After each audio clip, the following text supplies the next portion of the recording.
जय हिंद। आप सभी साथियों का आपके अपने YouTube channel Jha exam page पे स्वागत है। मैं आपके साथ राकेश झा। साथियों, उत्तर प्रदेश पुलिस 60,244 री एग्जाम की तैयारी करने वाले मेरे जितने भाई बहन हैं, आप सबको पेपर के लेकर के तो तरह तरह के सवाल उठ रहे हैं। जो कब एग्जाम होगा, क्या होगा, ऑफलाइन होगा कि ऑनलाइन होगा, कितने शिफ्ट में एग्जाम होगा। इसके साथ साथ आपके मन में यह भी प्रश्न उठ रहा है जो फिजिकल कैसा होगा, फिजिकल में दौड़ कितना है, हाइट कितना है, चेस्ट कितना है, वेट कितना है, क्या एक ही बार पेपर पास करने से मेरिट बन जाएगा या फाइनल मेरिट कैसे बनेगा, ये सारे जानकारी मैं आपको इस वीडियो के माध्यम से देने वाला हूँ। वीडियो में आप शुरू से अंत तक जरूर बने रहना। एक भी जितने सारे आपके मन में समस्या उत्पन्न हो रहा है उस सब समस्या का निदान मैं इस वीडियो के माध्यम से करने वाला हूँ। और यदि आप चैनल पर पहली बार आए हैं तो निश्चित रूप से चैनल को सब्सक्राइब कीजिएगा। ध्यान दीजिए, यूपी पुलिस फिजिकल, आपको याद होगा 17 और 18 फरवरी 2024 को पेपर हुआ था। प्रश्न पत्र कुछ चोरों के द्वारा लीक करवा दिए जाने के कारण आपके पेपर को कैंसिल करना पड़ा। जब पेपर को कैंसिल किया गया तब माननीय मुख्यमंत्री योगी आदित्यनाथ जी ने ये बताएं जो एग्जाम 6 महीने के अंदर करवाया जाएगा। लेकिन फरवरी में पेपर हुआ था 17-18 को, फरवरी को छोड़ दीजिए, मार्च, अप्रैल, मई, जून 4 महीना बीत गया, लेकिन अभी तक कोई सटीक जानकारी नहीं है। भर्ती बोर्ड अभी तक कुछ नहीं बता पा रही है जो कब होगा, क्या होगा, कौन सी महीने में होगा, ठीक है, ये भी नहीं बता पा रही है, ऑफलाइन होगा कि ऑनलाइन। समझ रहे हैं बात। पेपर के माध्यम से आप पेपर का कटिंग देखते हैं या फिर यूट्यूब के माध्यम से देखते हैं, लेकिन यूट्यूब पे किसी को भी नहीं पता है जो एग्जाम कब होगा। जब भर्ती बोर्ड डिसाइड करेगी तभी एग्जाम होगा। अब सुनिए, फिजिकल में जो आपसे होगा मेरे भाई बहन, दो तरह की बात, एक होता है पीएसटी, एक होता है पीईटी। पीएसटी का मतलब हो गया फिजिकल स्टैंडर्ड टेस्ट और पीईटी का मतलब हो गया फिजिकल इफिशियंसी टेस्ट। एक का मतलब होता है शारीरिक मानक और एक का होता है शारीरिक दक्षता। ध्यान दीजिएगा, आप यदि मेल हैं तो मेल में आपका पीएसटी में हाइट और चेस्ट, हाइट और क्या होगा, चेस्ट, इसका आपका क्या किया जाएगा, हाइट को मापा जाएगा और चेस्ट कितना होनी चाहिए, ये सारे कैटेगरी का अलग अलग है, मैं ये भी बताऊंगा। तो हाइट और चेस्ट का आपका ये हाइट आपका मापा जाएगा और चेस्ट मापा जाएगा। यदि आप फीमेल हैं तो हाइट और वेट, फीमेल के लिए हाइट और वेट यानी वजन। अब सुनिए, ऑफलाइन पेपर होगा, अभी तक जो जानकारी है उस हिसाब से मैं बता रहा हूँ, मैं ये नहीं जो ऑनलाइन होगा ये होगा वो होगा। ऑफलाइन पेपर होगा, ओएमआर आधारित होगा, भरने वाले गोले को भरने वाले, जैसे 17 और 18 फरवरी को आपने भरा था वैसे ही भरने वाले गोले आएंगे, फिर ओएमआर सीट। तो ऑफलाइन पेपर होगा। अब बात आई रनिंग का, तो रनिंग के लिए जब आप पेपर पास कीजिएगा, एग्जाम क्वालिफाई कीजिएगा, तब आप एडमिट कार्ड आएगा रनिंग के लिए। क्या आएगा, एडमिट कार्ड। अब सुनिए, यदि आप मेल हैं, मेल में यदि जनरल कैटेगरी ओबीसी और एससी से हैं तो 168 यानी 168 सेंटीमीटर हाइट होनी चाहिए। हाइट यानी लंबाई कितना, जनरल ओबीसी एससी वालों के लिए 168। वहीं पे यदि आप एसटी कैटेगरी से आते हैं तो 160 सेंटीमीटर हाइट होनी चाहिए, 160 सेंटीमीटर हाइट होनी चाहिए। ये तो आ गया हाइट की बात। अब सुनिए, चेस्ट, चेस्ट आपका मापा जाएगा इंची टेप लगा करके। टेलर की दुकान पे जाते हैं ना कपड़ा सिलवाने के लिए तो इंची टेप लगाता है ना, वही। तो चेस्ट यदि आप जनरल कैटेगरी ओबीसी और एससी से आते हैं तो 79 बिना फुलाए, जनरल ओबीसी और एससी से आते हैं तो 79 सेंटीमीटर बिना फुलाए और 5 सेंटीमीटर कम से कम फुलाना ही है। प्लस 5 कीजिए तो कितना हो गया, 84।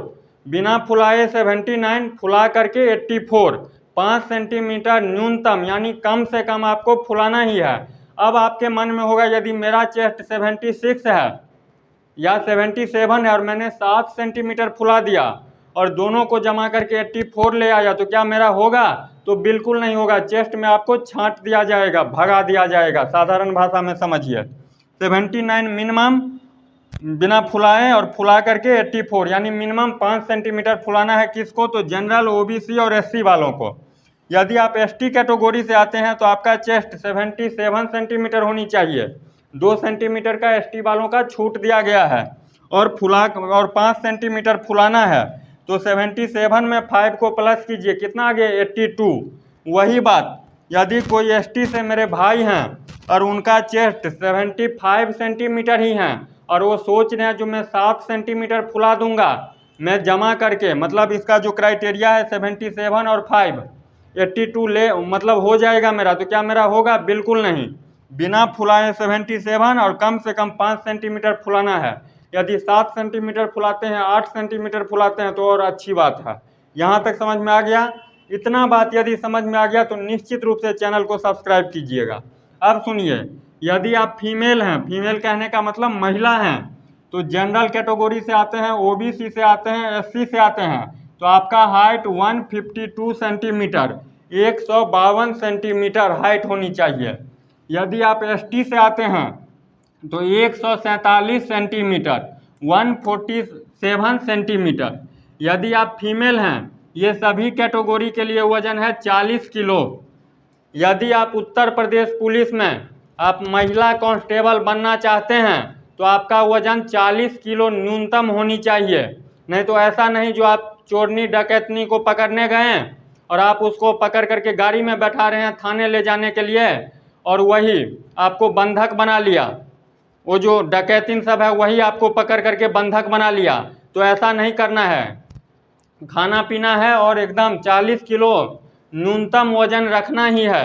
40 किलो से कम रहेगा आपको हटा दिया जाएगा। आप जाइएगा पकड़ने के लिए अपराधी को, अपराधी आपको पकड़ करके ले जाएगा, बंधक बना लेगा।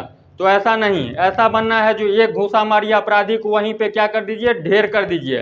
हिस्ट पुष्ट रहना है। अभी टाइम है, 40 किलो से वजन यदि कम है तो खाइए पीजिए, ठीक है, और वजन को बढ़ाइए, तभी जाकर के यूपी पुलिस कांस्टेबल में आपका सिलेक्शन होगा।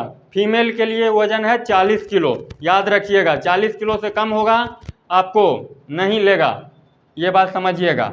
उसके बाद फिर एक एडमिट कार्ड आएगा।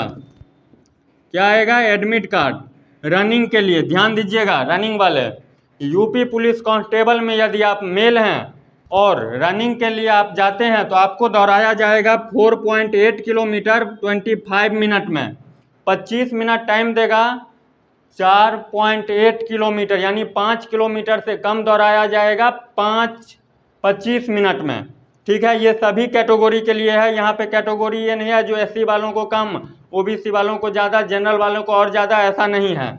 यदि आप फीमेल हैं तो 2.4 किलोमीटर 14 मिनट आपको टाइम दिया जाएगा रनिंग के लिए। उसमें आपको क्वालिफाई करना है, जितना है 2.4 किलोमीटर 14 मिनट में आपको फिनिश करना है। तो ये था मेल का 4.8 किलोमीटर 25 मिनट में और फीमेल का 2.4 किलोमीटर 14 मिनट में यानी 14 मिनट में। यहाँ तक बात समझ में आ गया? जब ये सब हो जाएगा तब आपका फाइनल मेरिट बनेगा और उसके बाद तन पे जो आपका वर्दी पहनने का सपना है वो क्या हो जाएगा? साकार हो जाएगा। तो इतने सारे रास्ते से आपको गुजरना है। पहले पेपर देना है OMR आधारित। पेपर का डेट कब आएगा ये किसी को पूरे यूट्यूब पे नहीं पता है। कहीं से एक पेपर का कटिंग कोई ले आता है, दिखाने लगता है, देखो देखो देखो ये तमाशा देखो। तो वैसे तमाशा नहीं देखना है। फिर वही लोग आते हैं, देखो देखो देखो ये तो फर्जी था, ठीक है। उसके बाद फिर बोलेंगे जो भर्ती बोर्ड जब डेट निकालेगी तब होगा, किसी के हाथ में है तो आप निकाल लीजिए। आपकी समस्या में, आपकी समस्या जितने हैं आपके पास वो सब जानता हूँ। बोलने का बहुत मन करता है लेकिन अपने हाथ की बात नहीं है तो बोल नहीं सकते। है किसी के पास इतना हिम्मत जो डेट निकलवा ले? नहीं है। तब फिर सोचने से कुछ नहीं होगा। एक ही काम है, मेहनत कीजिए, पढ़िए पढ़िए पढ़िए। री एग्जाम जो इस बार होगा वो लेवल वाले क्वेश्चन पूछेगा। आपको टाइम दिया गया है, टाइम दिया गया है। सरकार को आपने गलत ठहरा दिया और सरकार गलत भी थी क्योंकि प्रश्न पत्र लीक कर दिया गया, ठीक है। तो जिस कारण से आपको क्या करेगा, समझ रहे हैं ना बात, क्वेश्चन का लेवल देगा। और आपको तो उसको तो 60,244 बच्चे से ही मतलब है। 48 लाख फॉर्म भरा गया है, उसमें 60,244 बहुत अच्छे नंबर से पास कर जाएंगे। आपको उस रेस में आना है तभी जाकर के एग्ज़ाम निकलेगा। उस रेस में नहीं आइएगा वैसे ही कटअप देखिएगा कितना कटअप जाएगा। ये टीचर क्या बोल रहे हैं, वो टीचर क्या बता रहे हैं, वो क्या बता रहे हैं, वो क्या बता रहे हैं, ठीक है। तो ऐसे चक्रों में नहीं पड़ना है। किसी के पास सटीक जानकारी नहीं रहता जो कब एग्ज़ाम होगा, क्या होगा क्या नहीं।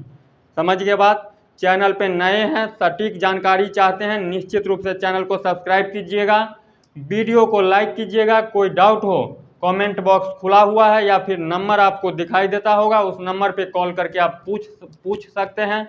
मिलते हैं नेक्स्ट वीडियो में, तब तक के लिए बाय बाय। पढ़ते रहिएगा, ज़रूर पढ़िएगा, तभी सिलेक्शन होगा। जय हिंद।